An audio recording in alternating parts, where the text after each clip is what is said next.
Hi troupe. என்னடா video ஸ்டார்டிங்ல இந்த மியூசிக் வச்சிருக்கேன்னு நினைக்கிறீங்களா? வீடியோ ஸ்கிப் பண்ணாம எண்ட் வரைக்கும் செம்ம வெயில்ல சூடான பிரியாணி சாப்பிடலான்னு ஏசி ரெஸ்டாரண்ட்டுக்கு வந்துட்டேங்க. ஹை ஸ்பீட் ஏசியால பயங்கரமான வெயிலால குட்டி தூக்கத்தை போட்டேங்க. நானும் சாப்பாடு இப்ப வரும் அப்ப வரும் வெயிட் பண்ணி பசியில என்ன பண்றதுன்னே தெரியாம ஏதோ பண்ணிட்டு இருந்தேங்க. பசியில ஆர்கியூமெண்டே பண்ண ஆரம்பிச்சிட்டேங்க.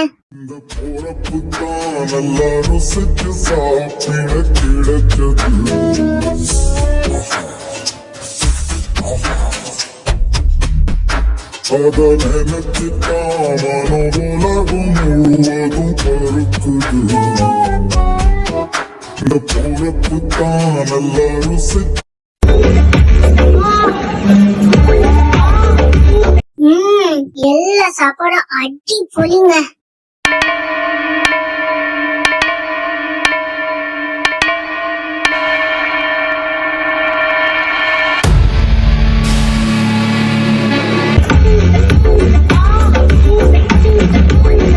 மறக்காம சப்ஸ்கிரைப் பண்ணிடுங்க. Bye bye.